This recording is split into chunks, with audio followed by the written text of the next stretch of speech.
Not really.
Tiger Island is a complete animal care facility that provide our tigers with the care they need to live a long and healthy life.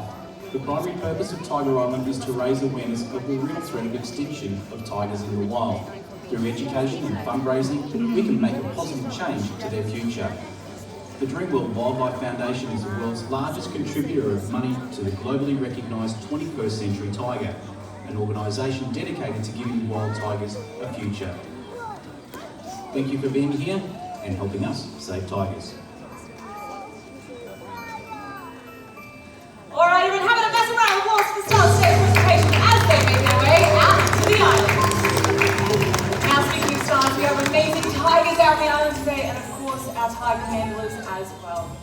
ladies and gentlemen, boys and girls, welcome to Tiger Island. We're so excited that you guys could join us today because today, you guys are going to witness some of the amazing natural tiger abilities and learn a little bit more about one of the most important conservation messages facing our world today. Well, let me introduce myself. My name is Wildlife Valley, and they call me that here at Dreamworld because, well, I love animals. Now, does anyone else love animals out there as well? Come on, raise your hand, make some noise. There we go. Great. Well, the animal kingdom is very lucky to have you, and of course, we need more people like you to ensure the survival of these amazing creatures right here behind me. But that seems like a bit of enough chit-chat for me for now, hey Peter? So what are we going to ask the tigers to demonstrate for us today? Yeah, thank you very much, Ali. And again, guys, welcome along to Tiger Island. I'd first like to point out that at no stage during this presentation will you see us force the cats. It's always going to be about encouraging them with their favourite treats and having plenty of fun along the way. So if you are seeing anything that you like out here, make sure you let the cats know. Bit of clapping, cheering, get involved, because we find the audiences that participate the most really do get the most out of it. So I'll go through, I'll introduce you to who you're seeing out here. On the left-hand side over there with Scott, we have the heaviest tiger in our collection. He's 160 kilos, his name is Kai. He's very food motivated, I'm sure we'll see a lot of work from him today. We also have his sister Adira over here. This gives you a really good perspective of the size difference between males and females.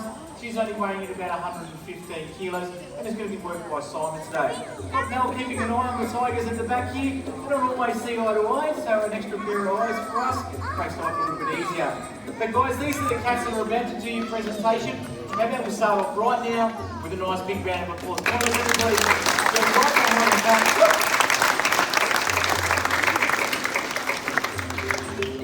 Fantastic. So we're going to be starting off with some milk out here. Just a normal full cream dairy milk. This first behaviour we'd like to demonstrate, very simply one we call a sit-up. See if Vera's already in that position. Let's give her a round of applause. And there we go with Price also. Now the sit-up behaviour is generally used by a tiger to gain a little bit of height from their body. So perhaps they're walking through long tall grass, trying to locate prey, trying to locate position. For us it's a great way also to show you just how big they are. Sitting up beside us like that gives you a pretty good indicator of how big they are. But what about if they push up on their back legs? They're going to be a little bit taller, aren't they?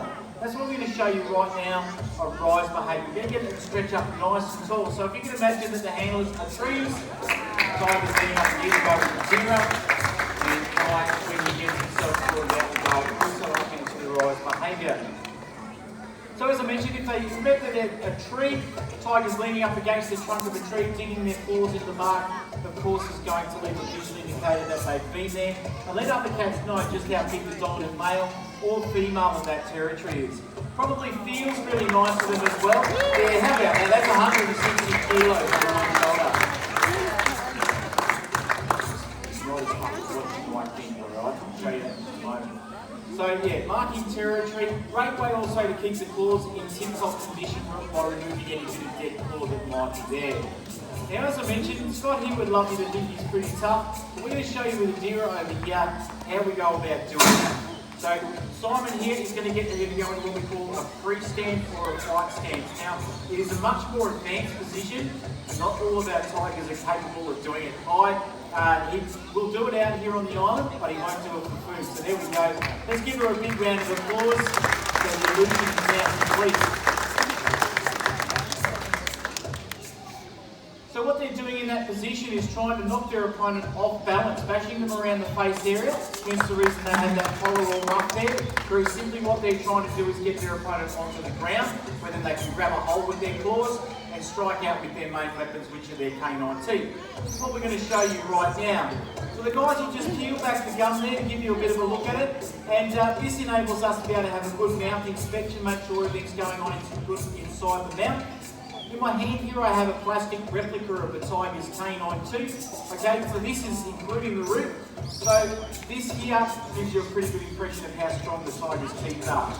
These teeth are just one of the contributing factors that enable tigers to be able to bring down prey up to 5 times their own body size. So baby elephant, baby rhino, but particularly the large deer species, things like summer and sheep-tailed deer. They'll also kill gaur, which is like a great big water buffalo. And these animals in their own right are pretty tough critters, hence the reason these nice big strong teeth. But guys, that does bring us to the end of the milk behaviours. How about another big round of applause? We'll finish that all up there. I'll hand that back to you guys. Alright, that was pretty cool to start off the presentation today, but we're going to take a quick trip back in time and have a look at the history of these amazing creatures. Now, over a century ago in Southeast Asia, a series of unfortunate events took place that started the decline of the wild tiger population. Now, over 100 years ago, there were more than 100,000 tigers roaming wild in Asia. Pretty cool, right? Well, today there's less than 4,000, and as you can see, that number continues to drop. So what happened exactly? Well, unfortunately, we haven't. As the human population grew, it displaced the tiger's natural habitat, and therefore it was inevitable that a human and tiger conflict was bound to occur. Now, I have to warn you, some of the footage on the screen behind me may be a little bit confronting, but it really does demonstrate the impact that humans have had on tigers in the wild. Now, we'll be touching on that a little bit later in today's presentation, and of course the amazing work that we're doing right here at the Dreamworld Wildlife Foundation. But until then, we're about ready to jump into the next series of behaviours. I'll see what you've done with that. Exactly right. As you can see, Adira here making this 3-metre jump look absolutely effortless. Doesn't really need to put too much energy into this. It's more of a hop rather than a jump. The top speed for a tiger is about 55-60 kilometres an hour. They'll reach that in around about 3 seconds. So that extra momentum gained from that speed, you can imagine they can jump a whole lot further. In fact, the 6-metre jumps of what we've seen out here on the island. I think someone's going to try and do a little bit of a combination jump for you. You can try and get her to jump platform to platform, race along the ground chasing after him, and we're going to see if we can get her to fly high in the sky for you. So he's getting himself organised. There we go, nice dummy piece. Keep your eyes on it. Plenty of speed, and up into the air. Oh, how about that? That's not too bad. Not too bad at all. So we're going to bring Kai up now, and he's going to show you that boys can do it just as good as the girls can, although he's found something in the grass over here that he thinks is pretty awesome, so here he comes. A little bit distracted today, that's totally fine. Now being a little bit bigger, it's not even as much of a jump as it was for a deer over there, so he's just going to step pretty much from side to side, just like that. But we'll give him a round of applause anyway, because that's all we're asking from you, and he's doing a great job. The other thing I want you to notice is his tail flipping up over his back there, giving him extra forward momentum and also helping to balance him out when he is in mid-flight. Now we're going to see if we can get him to also jump off the ground. Scott's getting himself prepared. Here he comes. Let's see if he can outdo his sister today. He'll stay a little bit distracted, but here he comes. Across the ground and up into the air. What do you do? Alright, now so far what we've been doing is highlighting skills that tigers would require for survival in the wild. We're now going to show you a technique of training that makes our lives a whole lot easier. It's called mark training. Very simply, a mark is the board that the guys have got in their hands with the board on the ground. Tiger looks over and places both front feet on it. Super easy to train. Stand on my little bit of board and I'm going to give you tons of food for it.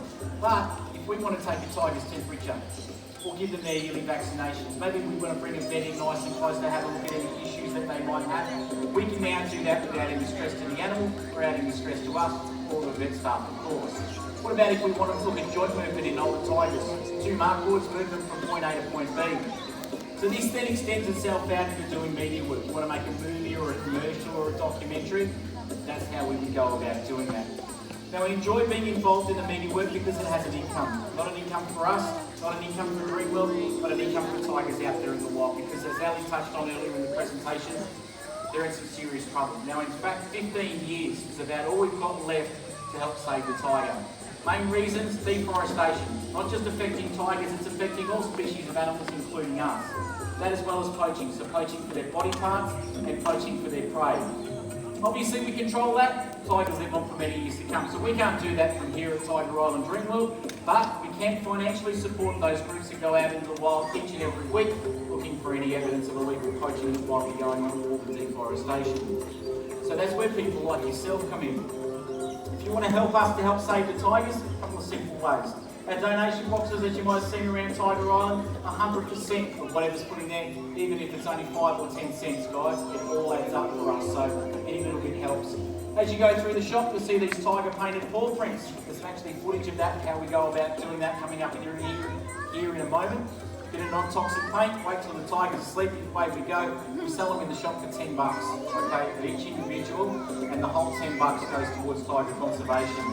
You can at the moment, just for the next few weeks, booking for pub experiences. They are finishing up very, very soon. We're up to 20 people come out here in the mornings to spin for tiger cups.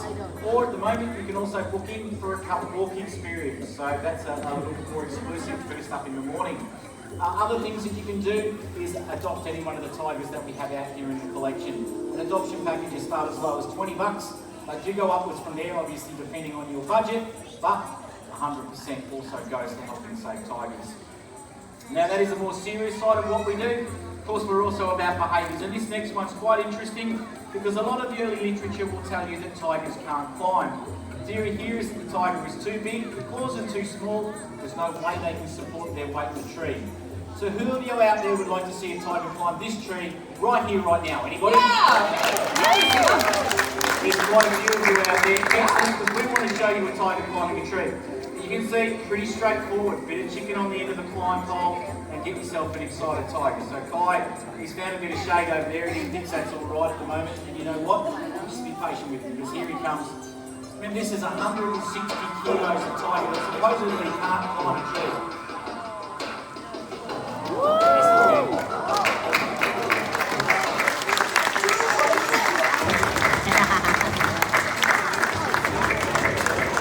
He's got enough strength to have a bit of a look around, holding himself up there. Back he comes down the tree. Look at his tail, guys. It's not standing still. It's whipping it around there, and this is helping him to balance him as he's coming back down the tree. So there you go. They do climb. How about we give him another round of applause? Yeah, that's pretty amazing, right, everyone? Well, that does bring us to our last behaviour of today's presentation, and you guys are in luck, because this just happens to be one of my favourite behaviours. Now, I was talking with Ben before, he's going to let us cue this behaviour, which is pretty exciting. So we're going to need your help, everyone. On the count of 3, you guys yell jump as loud as you can. Let's give it a practice round, shall we? Ready? 1, 2, 3, jump! Oh, come on, make me louder than that. Come on, 1, 2, 3, jump! Way better. All warmed up for you, Peter. Fantastic, all right. So, first thing we've got to do is lay the tiger down over here, and you can see that Scott's done a good job of that. Get a climb pole. This is the hardest part about this behaviour. Moving away when you've got a couple of kilos of meat strapped to your side, it gets pretty excited about it, but he's doing a great job. All right, Scott is now almost ready. Here he goes, he's ready to go. So you're ready, so here we go, guys. 1, 2, 3, jump! Oh, I know about that. Fantastic effort. Don't go too fast. Don't come over here to a zebra. We just think we can get him in the water for you. Check that out.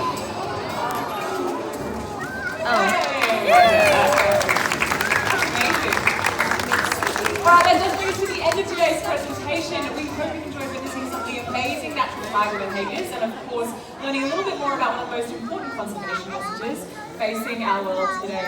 Now, before you leave, everyone, we have one more message up on the big screen from our rangers in Sumatra.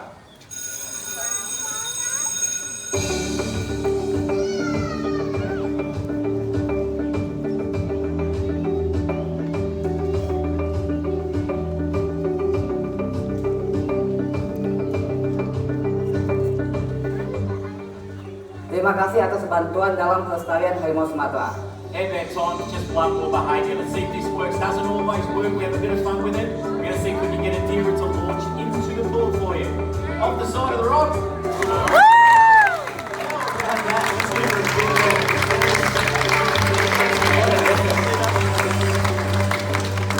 So guys, thank you very much for joining us. Thank you very much, Ellie. You've done a great job as usual. Thank you all and enjoy the rest of your day here at Dreamworld.